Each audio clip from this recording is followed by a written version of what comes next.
So way back, closer to the beginning of Scripture, in the book of Genesis, there is this other story. This story where God has planted a garden and put two people, the entirety of the human race, in it.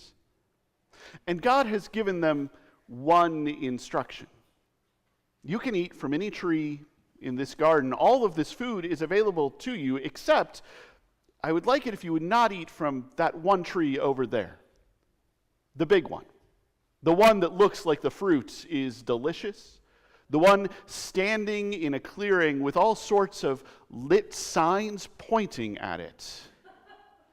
The one with a snake just kind of hanging out. That tree is the tree of the knowledge of good and evil. Don't eat from that. And of course, the humans eat from that tree. They take this thing that must have been there for a reason, and they learn that now they cannot live in this garden anymore. They have to head out into the wider world where there is good and there is evil. And they will have to struggle, and it will be hard. But they can go knowing that God is still with them. They go knowing that God has made clothes for them to wear. They go knowing that even though it will be hard, there will be grace. So we're in this sermon series, Lost and Found, and we're spending it just on this little piece of Scripture that all started with Jesus eating with tax collectors and sinners.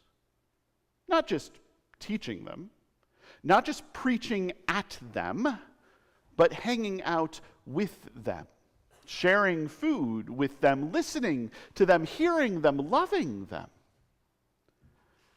And some scribes and Pharisees came up and said, "Jesus, you are a respectable teacher.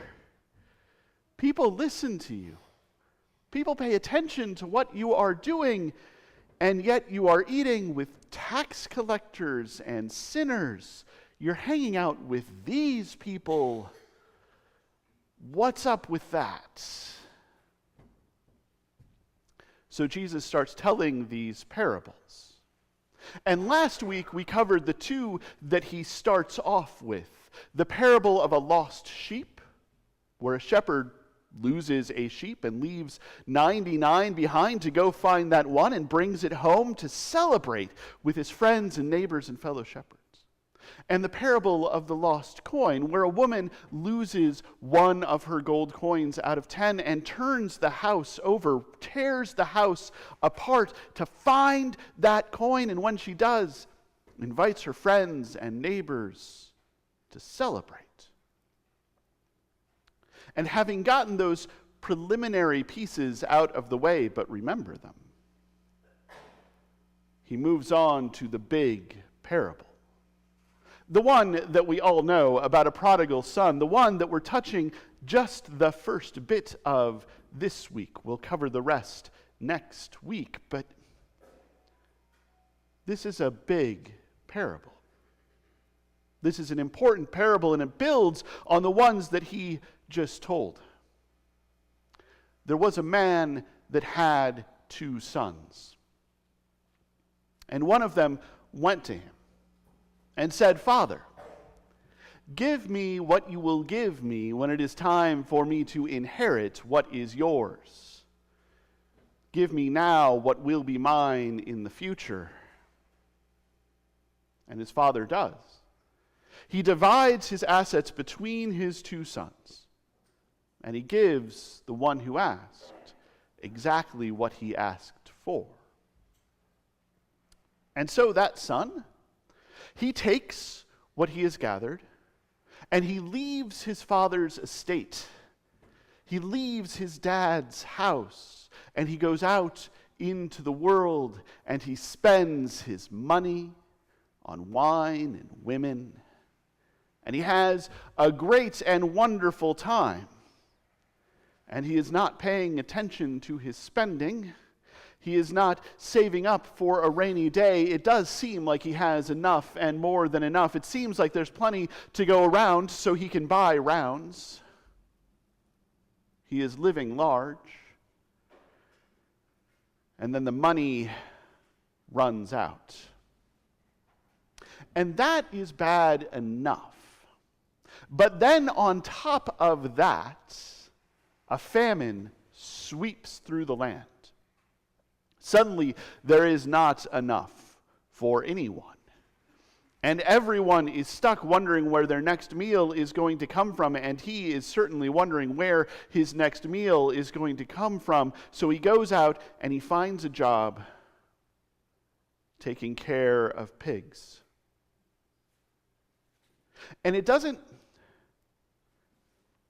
pay enough, clearly.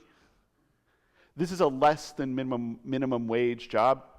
It could be a minimum wage job. It could be a more than minimum wage job, let's face it, but it's not enough, and he is still hungry, and he feels that rumble in his tummy, and he thinks, I could just eat what I'm feeding the pigs. I could try to snatch a bit from the bucket or from the trough or from out of their mouths, and I could eat that. It wouldn't be good, but at least it would fill me. But no one will give him any food. Not even the pigs that he is caring for will share with him. So he finally hits that rock bottom. That spot where he has to think to himself, I have nothing. I don't just not have enough, I've got nothing. I'm fighting with pigs over their food. I am lost and I am broken. I am stretched out. I am exhausted. This is a feeling that we know. This is a feeling that Scripture knows. The prophets know it. The psalmists know it. You can find this again and again throughout Scripture, this result of those two people leaving the garden, going out into the world, this fact that there is good and there is evil, there is enough and there is not enough. There are times of plenty and times of want. And even we know how this feels. We know what this is. Some of us know it materially. When the money has run out and the SNAP benefits have not come through and we don't know how we're going to pay the bills, and oh my God, what are we going to do? There is not enough. Some of us know it physically. We have been stretched out by hunger or exhaustion or illness. Left on our own, unable to manage, to move, to breathe, to live. Some of us know it mentally, or emotionally, or socially. That loneliness and despair that can creep over us, that feeling of loss and being lost, that not knowing where to go or where to turn. Those moments when in our brokenness we just kind of collapse on the kitchen floor and wait. This son feels that. This son knows that. This son is clear on that. And so he thinks to himself in this moment of utter devastation and loss and exhaustion, he thinks to himself, I could go back to my father's house. I could go back to my dad's estate. Not as a son. I burned that bridge. But I could go and I could ask him for help. I could say, hire me. Give me a job. I will work for what I need because I know he pays well. I know his workers have bread enough to eat and more. And he steels himself. He girds his loins. He puts on his armor. And he goes. And he is ready to tell his dad what he thinks he needs to tell his dad. He is ready to say the things he thinks that he needs to say. But pay attention to the previous two parables. What he doesn't know, what I am convinced that he doesn't know, is that while he may have left his dad's estate, his dad has never left him. The shepherd went out into the wilderness to find the lost sheep. The woman tore the house apart to find the lost coin. What father, what mother, what parent would not tear the world apart to find their lost child? Dad has been there the whole time. Dad has been watching. Dad has been calling. Dad has been sending letters. Dad has made arrangements in the background. Dad went to a pig farmer and said he would be a good hire. Help him out. Dad knows what his son needs and isn't going to leave him to wallow in despair. But now the son is coming home. And he knows, he thinks he knows. He thinks he knows what he has to say. He is crossing the field towards his dad's estate. And his dad sees him and runs to him and embraces him. And the son starts on his little speech. Dad, I know I messed up. I've sinned against heaven and against you. I am no longer fit to be called your son, but hire me as an employee and help me out a little bit. And Dad cuts him off and calls his servants and has them prepare a party to celebrate this son who he loves coming home.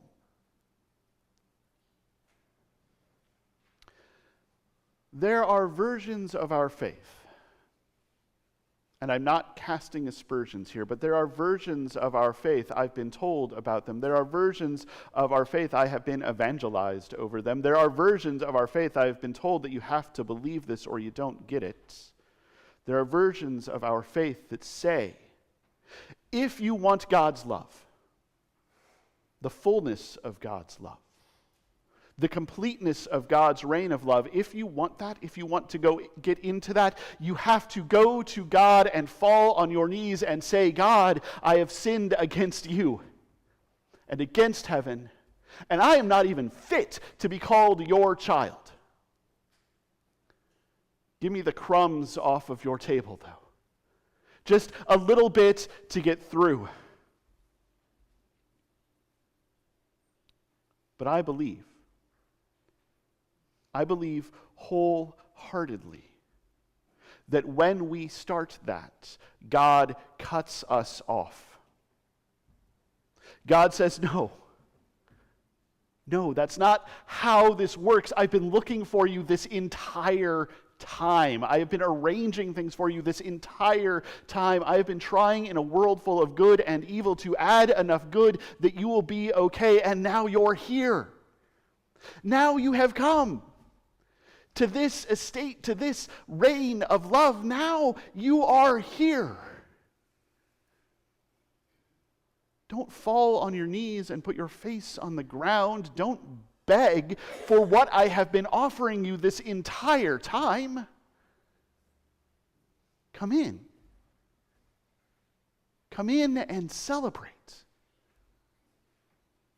for everything has been prepared.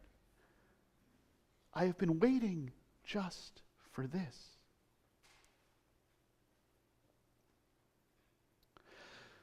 There's a story at the beginning of the Bible where God plants a garden and puts two people, the whole of the human race, in it, and they mess up. And they head out into a world that has good and has evil. And it's a story that is there to explain why things are the way that they are. Why things aren't as reflective of a good God as we might hope. And there's this sentence that is in there. Because when God tells them not to eat from the tree, he says, the day that you eat of that tree, the day that you eat that fruit, the day that you take a bite of that fruit, you will die. And this leads to some consternation because they don't die. They're just sent away. But the words of the Father in this parable, the words of the God who is love, are true.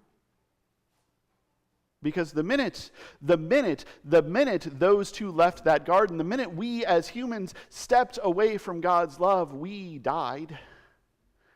We left the abundant life of our Father's estate, of our parents' estate, and we found ourselves bound by the powers of sin and death and everything that makes life less. But when the Son comes home, when we come home, when we come to God and God says, come in and celebrate, we are brought back to life. Not just a little bit, but all the way. We who are lost are found. We who are dead are resurrected. We who found ourselves without enough suddenly have more than enough.